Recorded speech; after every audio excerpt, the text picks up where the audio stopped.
Om Swastiastu, selamat pagi Sobat Lentera TV. Apa kabar? Wah, saya ini bahagia sekali kali ini sudah berada di satu kediaman orang paling terkenal di Bali, bisa dibilang sukses. Lalu siapa sih yang nggak pernah mampir ke sini dan ngobrol sama Aji yang satu ini, ya kan? Bernama lengkap Gusti Ngurah Anom, tapi kita biasa nyapanya Aji Krishna ya.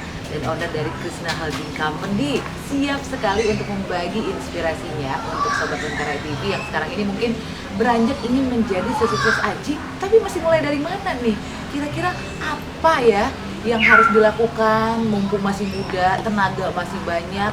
Ini nanti kita akan cari tahu tips-tipsnya, dan saya Elsia sangat berbahagia kali ini akan langsung menyapa Aji Krishna yang sudah siap untuk mengobrol bersama saya di Lentera Inspirasi. Aji, apa kabar? Baik ya, Aji selalu bahagia ya. Apapun kondisinya. Harus semangat selalu. Harus semangat selalu. Waduh, ini saya bahagia sekali. Terima kasih untuk waktunya Aji ya. Bisa meluangkan waktu untuk ngobrol, memberikan inspirasi untuk para kaula muda untuk bisa sukses seperti Aji. Ya. Kita mau ngomong soal masa kecil dulu ya Ji ya. Kita flashback dulu ke masa kecil Aji. Aji ini sebenarnya orang Beleleng ya ternyata ya. Lahir Beleleng. Lahir di Beleleng. Lahir Beleleng. Yang saya lihat orang Bali itu banyak sekali orang-orang sukses yang berasal dari Beleleng. Enggak. YouTuber itu banyak. Dari Beleleng. Aji berapa bersaudara? Lalu anak berapa Aji? Jadi saudara bertujuh ya. Bertujuh, wow. Ya, yang ke Luar biasa. lahir ya, lahir Bungsu. yang bertujuh. Aji boleh cerita sedikit mungkin dulu kehidupannya pada saat di Beleleng seperti apa? Tinggal di Ini berapa lama waktunya? Ya bebas nih, boleh setengah jam 40 menit. Iya, kalau Ci itu memang lahirnya Singaraja. Iya. Singaraja itu. Singaraja ya, tulen. Enggak, bukan isi Singaraja. Asal Singaraja Aji. Bukan. Aslinya itu Gianyar. Gianyar. Ceritanya itu begitu. Orang tuanya itu dari Gianyar, ibunya Ji dari Singaraja. Veteran ya juga ya. Zaman dulu orang tua itu zaman gempa katanya, zaman gempa atau zaman apa ya, saya lupa juga. Nah, orang tua merantau ke Singaraja. Nah, di situ dia pilih ke pertanian. Kalau orang Bali itu bilang nyakap ya, nyakap tanah kan itu. Artinya di situ dia mau ngerjain tanah orang, dia petani di situ. Dia bertani, pertaniannya itu berupa padi sama anggur. Sedangkan ibu saya adalah pedagang kue di pasar. Nah, sehari-hari saya itu pagi jam 4 pagi itu bantu ibu saya. Pagi kan pakai sokasi, tahu sokasi? Sokasi ya, yang di Sun itu kan. Kita bantu ibu jam 4 pagi jualan kue ke pasar sampai jam 7. Setelah jam 7 kita lanjut bantu orang tua ke sawah sampai jam 10. Itu umur berapa Ji? Masih kecil, masih SD. Ya, bayangin kita dari kecil sudah seperti itu kan, dan satu-satunya orang termiskin di kampungnya Ji itu adalah saya. Ya, kedua di kampung itu nggak punya rumah, nggak punya tanah. Tanah pun yang dipakai oleh orang tua itu tanahnya desa. Yang bangunan yang semi permanen, pakai bata mentah, zaman dulu kan bata mentah. Nah, jadi dari SD sekolah di kampung, setelah itu SMP kita itu sekolahnya kurang lebih perjalanan 2,5 kilo. 2,5 kilo. Pada saat itu Aji menempuhnya berjalan kaki, naik sepeda, naik angkutan umum. Dulu harga sepeda 15.000 ya. Oh, 15.000 pada Jadi zaman minta ini. sama orang tua buat beli sepeda dengan harga 15.000 zaman dulu nggak bisa. Ya, dan sekolah pun itu kadang-kadang dikasih uang, kadang-kadang tidak. Nah, uang saku yang diberikan oleh orang tua ya 100 rupiah. Itu kadang-kadang dikasih, kadang-kadang enggak. Artinya kalau dihitung 1 bulan 15 hari, 15 hari uang saku lah. Kalau biasa kan 15 hari kerja, kalau zaman sekarang nih pandemi ini 15 hari kerja. Kalau zaman dulu sih 15 hari uang saku, uang saku. Artinya 15 hari dapat uang saku, 15 harinya enggak. Nah, uang saku yang 100 rupiah itu sangat berguna buat dia beli kas dan jajan. Kalau pakai naik angkot, PP habis. Lalu Aji jalan kaki Setiap hari. Artinya setiap hari itu waktu SMP itu jalan kaki pulang pergi ya 4 kilo. 4 kilo, tapi kalau sekarang disuruh jalan kaki baru 200 meter aja udah jauh banget. Iya. Nah, kita tidak boleh lupa dengan masalah di situ ya. Itu SMP sama 3 tahun ya. Sama 3 tahun dan perjuangan sangat panjang. Dulu nggak ada teman yang searah gitu Ji, antar pulang gitu pada saat itu? Apa semua rata-rata jalan kaki juga di dekat rumah Ji? Kebanyakan sih orang udah punya teman-teman punya sepeda. Kebanyakan teman-teman punya sepeda. Ya namanya sepeda, boncengan ya. Kita kalau tiap hari kan malu juga kan. Artinya kita tahu diri juga lah. Kalau pas diajak ya syukur. Kalau pas nggak diajak ya kalau pas ketemu, pas kita jalan nemu teman pastilah diajak. Tapi kadang-kadang kita sih nggak mau karena ada perasaan yang enak juga lah kalau perlu sering. Artinya mana teman akrab, mana sebatas teman. Di situ memang merasakan susahnya hidup waktu itu dan merasakan susah. Betul-betul apa ya? Itu susah. Nah, habis itu yang perlu juga dijelaskan, dia memang tamatannya S2, SD SMP. Dan sekarang anaknya dia ada 4. Yang pertama namanya Berlin, dia sekarang ikut di perusahaan dan ada main saham kecil-kecilan juga. Terus anak yang kedua namanya dia yang sekarang dia lagi top buat bolo-bolo kitchen. Iya. Ya, yang teman-teman banyak yang pesan. Terus yang ketiga namanya Krishna, dia nge-grab di sebelum pandemi. Tapi setelah pandemi dia usaha jasa cuci sepatu sama jual sepatu. Ya, dulu sebelumnya. Nah, dia merasa bersyukur punya anak-anak tidak ada yang manja dan semua bisa mandiri, dan ketiga semua juga ya kehidupannya biasa-biasa. Jadi kan Aji ya. Nggak tahu juga mungkin semua itu ngalir aja. Saya nggak pernah mendidik kamu harus begini, harus begini. Artinya anak-anak mungkin melihat dari orang tuanya bagaimana. Dia ngelihat orang tuanya, ibunya, ajinya, dia pagi siang malam kerja, ya mungkin melihat dari situ. Saya nggak pernah, saya bebaskan anak-anak. Dan saya sangat bersyukur. Saya punya anak-anak dari SMP itu nggak ada yang minta uang saku. Sampai pandemi ini nggak ada yang minta uang saku. Karena dia udah bisa apapun ya. Dia udah dari situ udah bisa kerja sendiri. Luar biasa. Ya buat kalau hitung-hitung dia sambil sekolah SMP sampai sekarang ada yang apa aja biasanya mereka apa aja dari bikin mainan gitu. Ya, yang awalnya kalau ada yang jual mainan, miniaturnya atau semua itu bisnis dari SMP itu semua anak bisnis. Dan bahkan boleh dibilang orang di masa pandemi ini banyak yang PHK, banyak yang tidak kerja, banyak yang meskipun ada yang kerja kan sesuai UMR. Bahkan anaknya aja sebelum sampai saat ini meskipun pandemi dia penghasilannya udah di atas UMR. Wow, kecil-kecil padahal ya Ji ya. Buah tidak jatuh jauh dari pohonnya seperti itu Ji.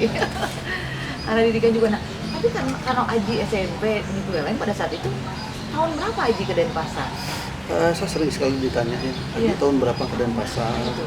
Terus ada nggak foto-foto, kalau sekarang kan karena udah dilihat berhasil kan, ada nggak foto-foto Aji yang masa lalu? Iya betul pada saat saya bilang begini, kalau ada foto-foto dokumentasi saya yang dulu sebelum saya berhasil, berarti saya kan orang kaya dulu. Oh iya, paling nggak punya kamera. Betul. Jangankan kamera sepeda aja nggak bisa beli, gitu. Memang nggak ada foto-foto masa lalu nggak ada, karena ya kita kehidupan kita di kampung. Sampai begitu kita SMP 3 tahun jalan kaki kan. Nah, setelah itu tamat SMP sempat kita melanjutkan SMA sebentar. Di Buleleng juga ya? Buleleng juga. Nah, namanya sekolah SMA namanya sekolah menengah industri pariwisata. Smith Buleleng. Nah, dulu kan terkenal sekali di Bali itu kan pariwisata. Iya betul. Ya, pokoknya nanti begitu kamu tamat nanti saya akan carikan kerja di Hotel Bali Beat bagian Secuat. Ada paman waktu itu yang kerja di Hotel Bali Beat. Saya dijanjikan kalau tamat sekolah pariwisata akan dijanjikan kerja di hotel di Bali Beat bagian Secuat. apa itu secuat saya nggak tahu. Ternyata secuat itu kan cuci piring.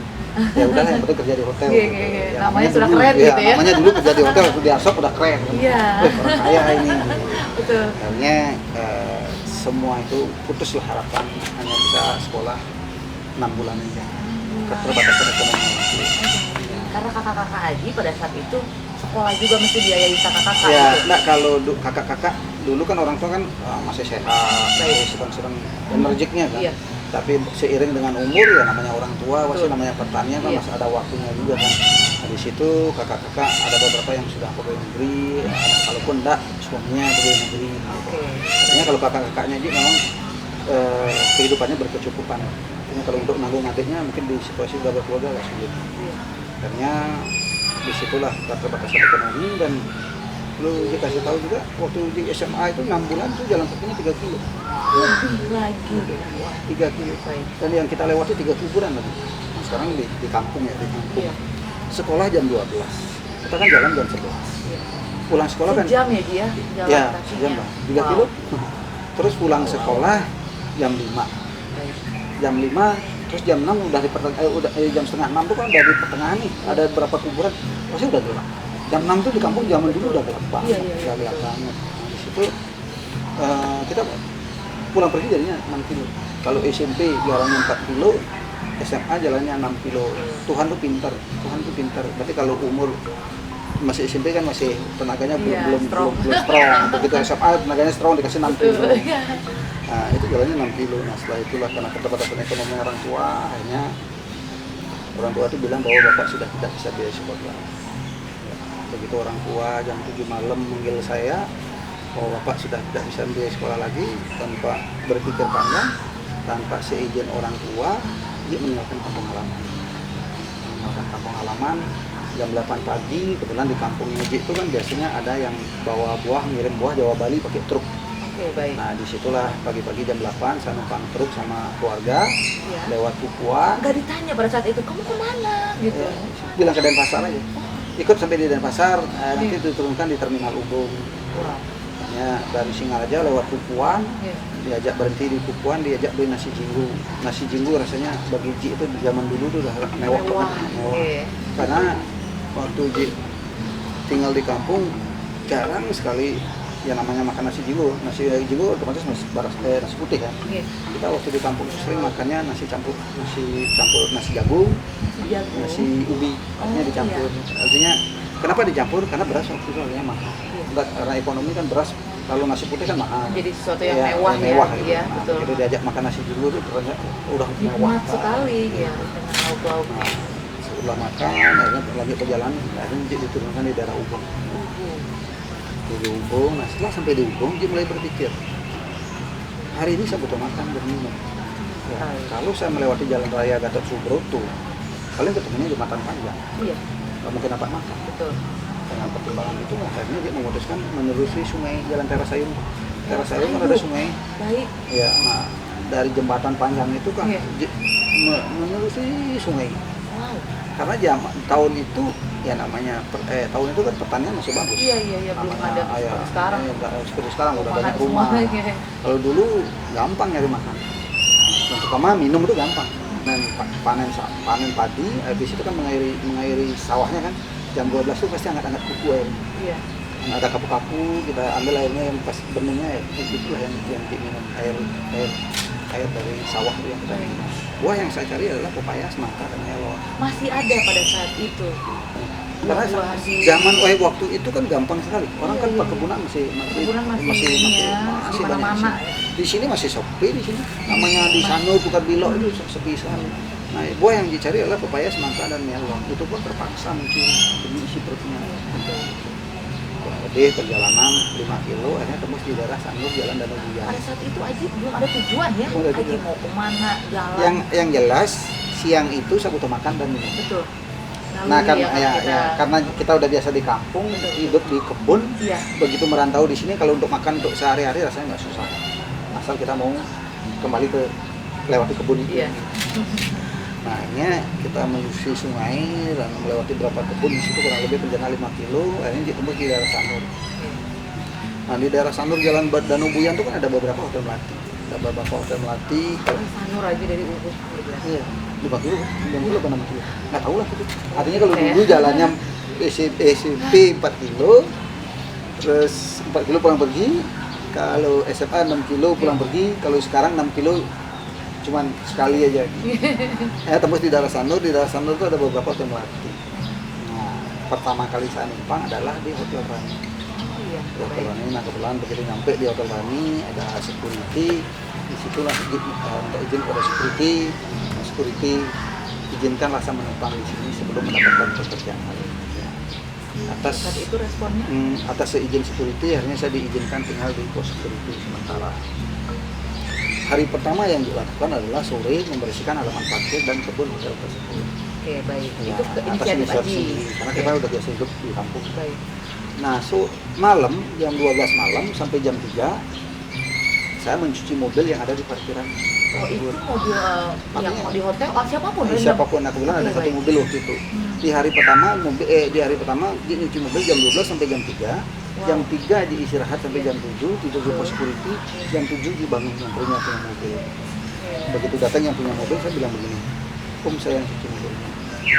Nah, kebetulan mobil yang saya cuci di hari pertama itu adalah mobil plat BK. Iya. Biasanya kalau mobil plat BK itu kan identik pemiliknya orang Bali. Betul. Pemiliknya orang Bali. Nah, begitu datang yang punya mobil, saya bilang begini, Om, saya yang cuci mobil. Oh, adik yang cuci mobil saya. Iya, Om. Tahu nggak yang punya mobil ini? Nggak tahu, Om. Yang punya mobil ini adalah saya, pemilik hotel ini. Sekali lagi, Om, kalau Om tidak keberatan, izinkanlah saya minta makan di sini. Iya. Izinkan saya tinggal di sini, dan saya janji bersihkan halaman parkir, kebun, dan mobil Bapak setiap hari. Atas seizin pemilik hotel tersebut, akhirnya saya diizinkan tinggal di sana, dan saya tinggal di pos security selama 2 tahun dengan beralaskan bantal bata. Luar biasa ya. Saya tidak mudah. Nah, hari kedua yang saya lakukan adalah kembali lagi ya, pagi, mana bersih-bersih halaman parkir, kebun itu aja, dan setiap hari malam baru kita cuci mobil. Tetapi mobil yang saya cuci di hari kedua itu adalah mobil di luar plat BK. Biasanya kalau di hotel itu pasti ada mobil-mobil yang di luar, pasti ada tamu-tamu berkeluarga yang nginep di itu. Mobil yang saya cuci adalah mobil di luar plat BK. Plat BK contohnya plat F, plat B, plat D. Tamu-tamu ya dia? Tamu-tamu. Nah, di situ mobil itulah yang saya cuci. Nah, hari kedua begitu saya nyuci mobil jam 12 sampai jam 3, jam 3 saya istirahat sampai jam 7. Jam 7 saya bangunin. Begitu bangun yang punya mobil saya bilang gini, Om, saya cuci mobilnya. Nah, kebetulan di hari kedua sampai seterusnya perjalanan selama 2 tahun itu penghasilan saya 2.000 sampai 5.000 per hari. Pada saat itu besar ya dia? Besar, sangat besar. Nah, bayangin waktu kita di kampung uang saku yang diberikan oleh orang tua 100 rupiah. 100, kalau itu berarti 20 hari. Iya. Kadang-kadang dikasih lagi kan, nah, kadang-kadang dikasih, kadang-kadang tidak. Nah, begitu kita merantau di Denpasar, di hari pertama kita udah dapat tempat tinggal, udah dapat makan gratis. Iya. Ya, di hari kedua kita udah dapat penghasilan. Seterusnya selama 2 tahun penghasilan kita saya 2.000 sampai 5.000 per hari. Nah, disitulah di hari kedua saya menyatakan diri saya suatu ketika akan menjadi orang yang sukses di Bali. Nah, selama 2 tahun saya melakukan aktivitas cuci mobil. Di situ memang namanya kerja malam kan berat juga, artinya kerja malam dingin, main air itu akhirnya sempat sakit rematik. Di situlah akhirnya begitu sakit rematik saya mulai berpikir kita nggak ada keluarga, kita hidup sendiri, sebatang kara apa. Nah, di situ saya berpikir udahlah saya berhenti aja melakukan aktivitas cuci mobil. Nah, dari hasil cuci mobil itu dia bisa menyisihkan tabungan senilai 150.000 rupiah. Wow. Ya. Uang yang 150.000 rupiah itu digunakan untuk beli sepeda motor. Oh, oke. Pada saat itu berapa Ji sepeda motor? Honda 70 tau nggak? Iya. Harganya kita belinya udah masih rusak sih. Yeah. Yang penting masih bisa jalan, itu harganya 150. Kita beli 150.000. 150.000 waktu itu. 150.000 kita beli, kita servis dikit, yang penting bisa jalan lah. Iya. Artinya dulu aja beli sepeda nggak bisa 15.000, sekarang kita begitu merantau belum ada baru 2 tahun kita udah bisa beli sepeda motor meskipun Honda 70. Iya, itu kebanggaan ya. Di situ mulai aja berhenti bekerja di cuci mobil. Nah, disitulah memutuskan bagaimana caranya saya merantau di Denpasar ini mendapat pekerjaan dan tempat tinggal. Dan saya dengan modal sepeda motor Honda 70 saya keliling cari kerjaan, dan pertama kali saya bekerja di Denpasar itu dan tidak pernah bekerja di tempat lain adalah di konveksi Sidata. Tahu nggak konveksi Sidata? Saya belum. Jalan Durian. Jalan Durian. Ya sekarang. Oh iya. Kalau dulu dia konveksinya di Jalan Oto Renggong. Malah konveksi aja yang saya tahu. Ya, Dulu dia kerja itu. di konveksi namanya Konveksi Sidata. Lokasinya dulu Jalan Oto Renggong. Iya. Nah, satu-satunya karyawan yang tinggal sama bos di satu perusahaan adalah saya sendiri. Tinggal di Iya, situ, iya. diperbolehkan pada Ya, saat karena itu waktu ya. itu saya bilang, Pak, saya izin mau cari pekerjaan, cuma saya tamat SMP, bla bla bla bla gitu. Akhirnya kita diterima. Tapi kalau bapak tidak keberatan izin, saya biar bisa tinggal sama bapak. Tujuannya apa? Satu, makan gratis. Iya. Kita udah berhitung nih. Kita udah berhitung bagaimana kalau tinggal sama bos pasti dapat makan gratis. Iya.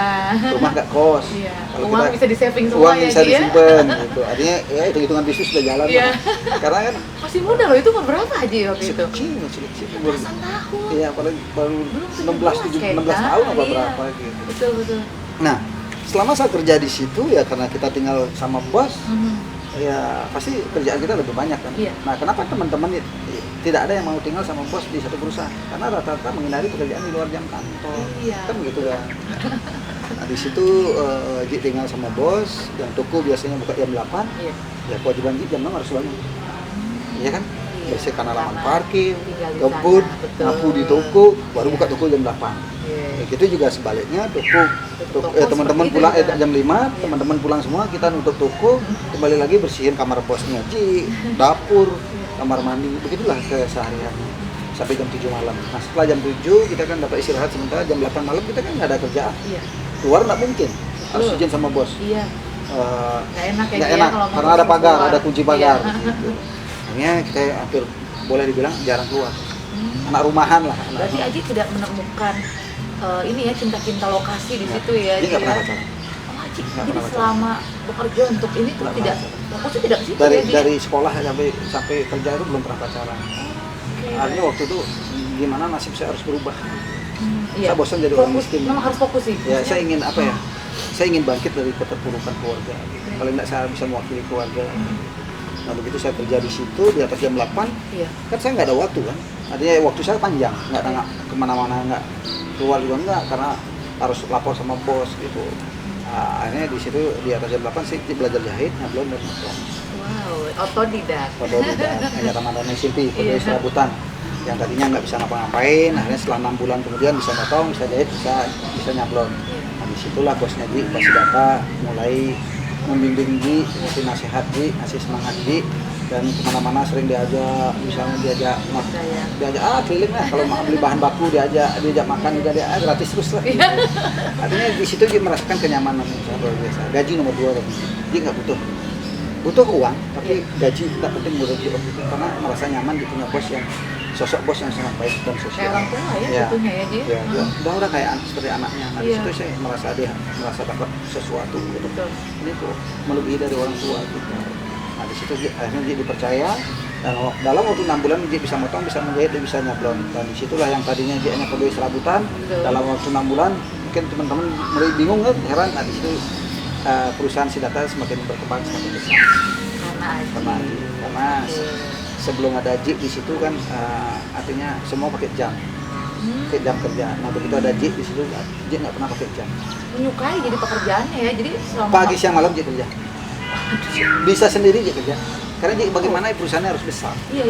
Artinya itu dia tulus gitu, Iya. tulus kerja sama pasti datang nggak sama sekali. Oh, saya harus dapat gaji sekian, nggak ada di pikirannya Ji. dan itu dilihat oleh bos ya. Wah, Iya. ini benar-benar. Ya ngalir aja, hanya bos yang menilai. Iya. Bos yang menilai, dia memang karakternya memang sampai saat ini dia memang harus enggak. Dia orangnya mandiri, nggak mau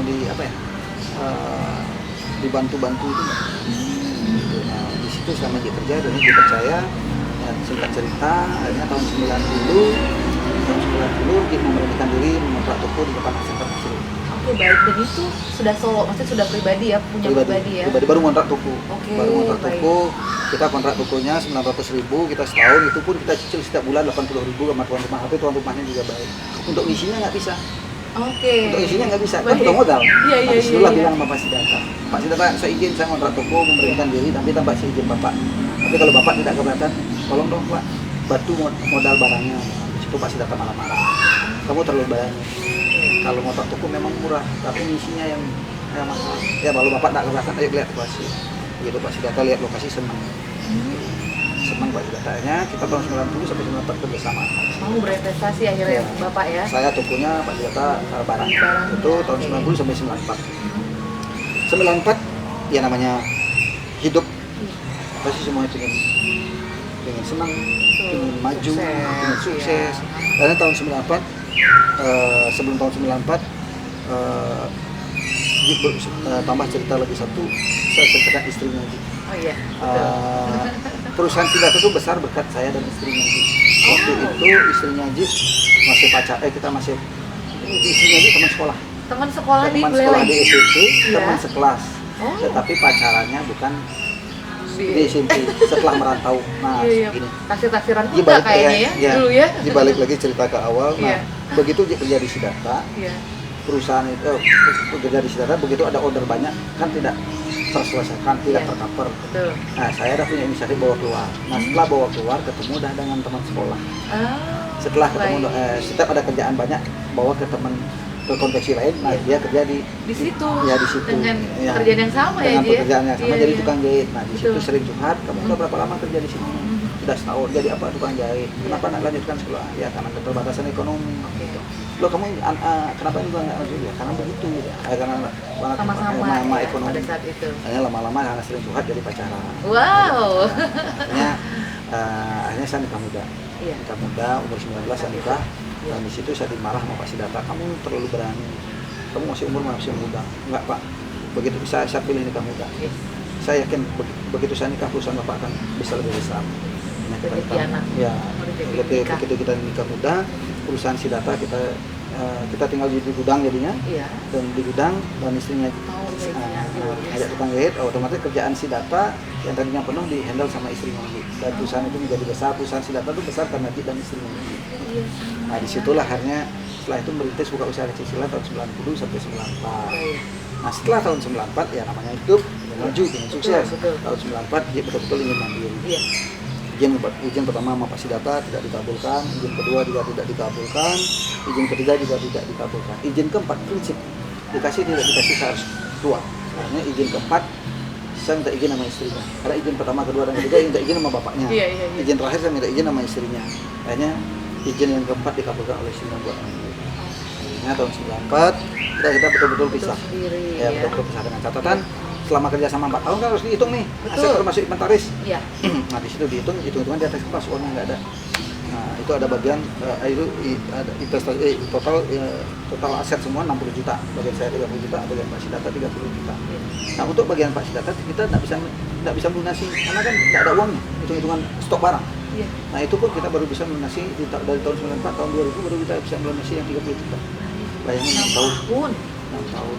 Karena tahun 94 sampai tahun 2000 baru bisa melunasi. Tahun 2000 perkembangan Cok Konveksi mulai bagus dan tahun 2001 Cok Konveksi sudah menempati gedung baru. Cok Konveksi kan gedungnya baru, lantai 2. Tahun 2001 sebelum 2001 Konveksi terbesar dibandingkan Sidata. Di tahun 2001 Konveksi ada 2 terbesar dibanding. Yang pertama Cok Konveksi, yang kedua Sidata, hanya kalah bosnya. Wow. Nah, Konveksi kita malah lebih besar dari bosnya. Tapi meskipun begitu saya punya sosok bos sekaligus sekarang sebagai bos dan mentor dan sekarang beliau sebagai orang tua angkat. Jadi saya bisa besar karena beliau. Nah, 2001 Cok Konveksi kan semakin besar, semakin berkembang. 2006 saya sama istri sepakat ingin ekspansi. Kira-kira yuk Bu, ekspansi usaha apa yang harus kita buat? Kita buat. Yuk kita survei oleh-oleh yang ada di Bali. Kita survei selama 2 bulan bagi tugas sama istri, survei pasar seni, Legiang, Kutai dan Sukawati dan semuanya lah. Nah ternyata dimanapun oleh-oleh di Bali ataupun di seluruh dunia atau Indonesia lah, tetap penjualan paling laku itu baju kaos. Iya kan? Elok Bali. Betul. Kan pasti. Nah itu yang paling laku. Nah begitu itu udah ke Bali gitu. Begitu survei selama 2 bulan sama istri, kita tahu bahwa penjualan paling laku baju kaos di oleh-oleh. Saya bilang sama istri, kenapa nggak ikut aja buat oleh-oleh? Iya. Karena apa? Karena kita produksi kaos. Kalaupun kewalahan, kita punya Pak Sidarta. Betul. Akhirnya kita putuskan tanggal 16 bulan 5 2007 dibuka perusahaan yang pertama di Jalan Nusa Indah. Nah begitu kita buka pertama, 6 bulan pertama sepi pengunjung. 6 bulan pertama. Orang-orang belum tahu ya. Nah, setelah 6 bulan kemudian mulai rame. Itu karena Aji mengiklan atau gimana yang selanjutnya atau mengalir aja waktu itu? Seminggu pertama kita rame karena kan undang teman-teman kan. Betul. Undang teman-teman. Biar ini. Nah, setelah seminggu kemudian agak sepi nih. Nah, bagaimana saya punya strategi? Saya punya strategi teman-teman yang dekat-dekat tokonya aja yang punya mobil tak suruh parkir di depan Krishna. Biar rame. Paling enggak kan orang lewat. Dan dilihat gila. Apa itu? Krishna itu baru buka udah rame. Padahal itu cuma teman-teman yang parkir di situ. Nah, setelah rame, teman-temannya nggak boleh parkir di situ. Dikasih angin segar dulu mandi. Dan yang promisi yang kedua adalah dia mengedarkan brosur di pintu masuk Gilimanuk selama 2 bulan. Nah, itu yang efektif. Nah, setelah 6 bulan kemudian Krishna yang pertama itu jalan, dan 6 bulan kemudian kita memutuskan membangun lagi tanggal 16 bulan 5 2008 dibuka Krishna 2 di Jalan Nusa Kambangan. Jalan Nusa Kambangan. Nah, Jalan Nusa Kambangan itu bersebelahan dengan Erlangga kan? Nah, itu jalannya perbodan, bus nggak boleh masuk karena jalan kecil. Dan begitu ada Krishna di situ, jalan itu jadi macet. Sering ada bus dan jalannya itu bus nggak boleh masuk, saya nggak enak mengganggu masyarakat, nggak enak mengganggu lalu lintas. Dan Krishna 1 dan 2 itu bukan daerah pariwisata. Saya berpikir bagaimana caranya saya harus membuka Krishna oleh-oleh yang daerah pariwisata. Tanggal 16 bulan 5 2009 dibuka Krishna yang di Sunset Room. Yang luas 1,4 hektar yang ketiga. Bayangin, 2007 Krishna 1, 2008 Krishna 2, 2009 Krishna 3. Hanya tamatan SMP. Setahun sekali. Karena Krishna 1, 2, dan 3 buka jam 8 sampai jam 10 malam, sedangkan ada jam 10 masih buka. Pengunjung masih ramai, customer masih ramai, dan toko sering tutup sampai jam 12. Artinya kan melewati jam, lagi 2 jam. Dan karyawan bagian kasir sering pingsan nih karena kecapean. Nah, itu dia berpikir bagaimana caranya saya biar jadi Krishna biar jadi pionir di seluruh Indonesia. Akhirnya 1 November 2010 dibuka Rama Krishna 24 jam yang dekat bandara. Kenapa ada Rama Krishna? Kenapa ada tulisan Rama? Kenapa nggak Krishna aja? Karena kalau pakai nama Krishna nanti dikira Krishna itu semua buka 24 jam. Makanya ditambahin ada Rama Krishna 24 jam. 3 bulan pertama di atas jam 12 sepi pengunjung karena orang belum tahu itu buka 24 jam. Tapi setelah 3 bulan bahkan itu cukup paling ramai. Teman-teman saya ke situ semua. Mau belanja jam 2 sih, jam 3. Mau berangkat. Iya kan gitu ya. Terus airport. Tiap tahun kan? 2007, 2008, 2009, 2010. Tahun sekali tambah 1 outlet. Dan bahkan total outlet J sekarang itu totalnya 32 outlet. Kalau kita jelasin satu persatu itu bisa 2 jam loh. Jangan. Total outletnya aja 32 outlet. Itu di selain Krishna di bidang apa lagi? Ada waterpark. Ada Krishna Adventure, ada Eco Village, ada Krishna Pantasland, ada kuliner, ada restoran, ada warung artis, ada Krishna Bali Wisata. Dan sekarang 37, 32 outlet. 32 outlet dengan karyawan 2.500 karyawan. Dan yang terakhir kita buka adalah di 2019 kita buka sekaligus 3 outlet. 3 outlet yang Krishna oleh-oleh yang di Belangsinga. Di daerah air terjun Tegunungan, Belangsinga. Kurang tahu saya. Nah, itu luasnya 3 hektar yang waktu nikahan anaknya Jit yang viral. Yang banyak artis datang itu. Nah, itu Otman Paris ada 37 artis yang sampai orang undangan nggak bisa masuk, sakit penuhnya. Nah, itu total luasnya Krishna oleh-oleh itu 3 hektar. 3 hektar. Satu-satunya oleh-oleh di tengah sawah. Karena 5 tahun 10 tahun kemudian orang akan mencari alam. Makanya sekarang juga sudah gitu.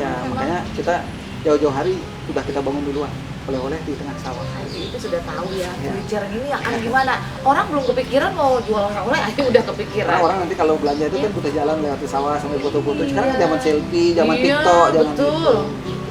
Jadi yang kedua 2019 kita bangun adalah waterpark Singaraja. Yang terakhir kita buka adalah di Krishna Bebas. Yang 4 lantai, yang ada rooftop, yang boleh dibilang satu-satunya oleh-oleh terbesar di Asia Tenggara yang termewah. Ada rooftopnya ya, Krishna oleh-oleh yang udah kayak lounge loh sih. Dan Pak Menteri juga minggu bulan lalu sempat datang, gila meresmikan. Gila Jik datang. Kita undang. Gitu. Jik gila, ini oleh-oleh segede gini ya. Ini belum pernah saya lihat oleh-oleh segede ini mewah banget. Iya. Ya memang itu berinding dan Pak Presiden sempat datang. ya kita sempat undang, kita sempat komunikasi, ngobrol kurang lebih 15 menit. Nah itulah yang terakhir kita buka di bulan di 2019. Baru jalan 10 bulan, bulan 3 kena pandemi. Padahal sebetulnya pasti Aji nih tahun ini kayaknya mau launching outlet lagi nih, pada penasaran nih kira-kira tahun ini apa ya? Tenang, nanti kita rekap nanti tahun depan, 2 tahun lagi 2 langsung. Ya, silakan minum biar tidak serius. Silakan. Aduh, ini ya kalau kita ngobrolin soal kisah hidup memang bikin merinding. Aduh, saya berkali-kali terharu sama kisah hidup Aji. Kalau ini sobat Lentera ETV yang memang pengen sukses, pengen ini, tapi masih minta uang ke orang tua, masih manja. Jangan harap bisa sukses Aji kalau saya bilang ya. Perjuangannya memang harus mulai dari nol dan harus bisa bekerja keras. Kita tentunya masih banyak yang ingin ditanyakan ke Aji ya. Kita akan lanjut lagi untuk cut selanjutnya tentang bisnis ya, jatuh bangun nih ya Ji ya. Kita akan berbicara soal jatuh bangun bisnis Sobat Lentera TV. Jangan kemana-mana, kita masih di Lentera Inspirasi.